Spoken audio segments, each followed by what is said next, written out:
صلي. قال يا رجال قال صلي لنا مش فايدة والله صلي.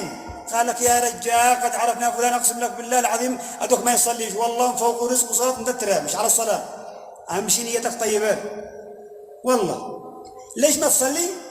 بدأ يضرب لك الأمثال فلان ما يصليش ونعرفه وفوق رزق وفلان محبوط عمل. طيب وانت تستوقع محبوط عمل من جيزة؟ يسمع المؤذن للصلاة فلا يجيب ويدخل المسجد تحصل دائما وقت زبل تعب. الناس صلوا الناس تروحوا الناس كملوا الناس صلى على النبي قاع قيل النفس طرح لحظين وافتهم وريح بالك شوية وصلي والدنيا طيبة. وكان معنا إمام كان يجي من قرية ثانية يخطب عندنا رحمه الله فتعب فكتب كان يعطف ورقة حق البياضة نصين ويكتب من عند إن الحمد لله نحمده تعالى وطويل حق البيحاني كتبوا بعدين كان يلصقون مع بعض وبرامين كلهم وبرام الخطبة كلها وقراها وجاء عندنا على سبيل يصلي وصل قبل الجمعة الساعة 10 أو 10 ونص كانت 10 أو 10 ونص بالكثير وعندنا نزل البريك توضي دخلت نزلت توضي وصلي ركعتين وواحد دخل من الباب الثاني من البلاد شل علي الخطبة من العمامة وخبيها بالجيب ومشي. وقت الصلاة قال السلام عليكم ورحمة الله وبركاته. صاحبنا قام الصف الأول الله يرحمه قال وعليكم السلام ورحمة الله وبركاته بدأ يأذن وبدأ يفتش ما هل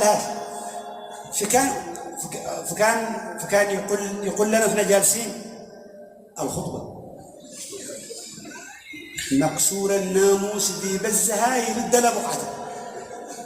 الناس مش عارفين ايش الموضوع ويعني عند الثاني ايش في مشكلة في حاجة ويقول الخطبة كما يعطوا خطبة الجن ما احناش دارين ايش الموضوع لا احنا ولا الحاضرين ولا المؤذن المهم بيكرر الخطبة السفيه ذي بزها يردها من يعيك ويردها قدام الناس ما حد راضي يردها اصلا.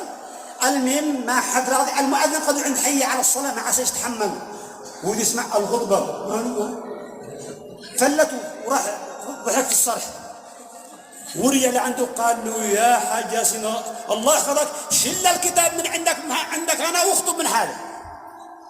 كان استحسن الفكره قال ما يصلح صدقات عبد بينا ليسكون دكتور قلنا الحين الله لا بز الخطبه وفتحنا النص. هي طبعا كانت الخطبه موزعه من شعبان رمضان شوال ذو القعده الحجه هو فتح على النص طلعت 6 شوال وحتى هو لما خطب طرح النظاره كان يخطب الكتاب هكذا ويعين عندنا وقلنا الحمد لله نحمده تعالى ونستغفره ونستهديه واصحابنا يدخلوا ويخرجوا ويدخلوا ويخرجوا داخل المسجد ويتخبروا على الماء وعلى المطر على الأمم يعني ويعلي عندنا ويخطو يعلي عندنا ويقرأ إن الحمد لله يقرأ بس حسوا علينا.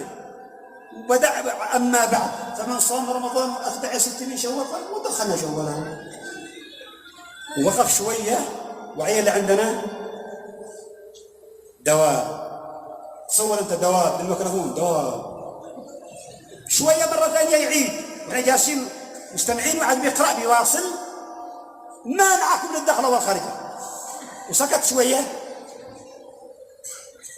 قراش في المسجد. المهم بطلت الصلاة بطلت الخطبة رجعوا قالوا خلاص صلي بنا صلينا وكملنا وتوكلنا على الله وراح.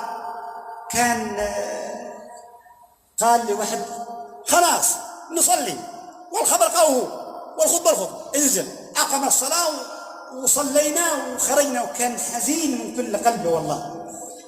ليش هكذا؟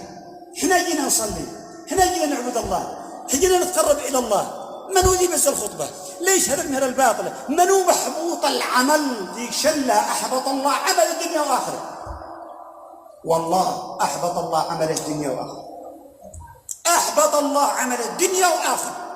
لا تحاول أن تسيف أو تتطاول على إمام ولا على خطيب ولا على مؤذن ولا على شيخ أبدا. ليش يعني خلي أعراض الناس مباحة إماما وخطيبا وشيخا وداعية وفقيا ومحدثا أبدأ أنا أتناول بالواتساب والتويتر والماسنجر والفيسبوك وغيرها من الوسائل ونبدأ نتكلم عليه ونسبه ويعني يقل أدب عليه ما قال هذا الخبر. ألا نحترم دعاتنا وعلماءنا. أي بلد يا أخي هذه عندنا بهذا البلد ما نحترم دعاتنا ولا علماءنا. من نحترم يا أخي؟ المغنيين والمهرجين والتافهين.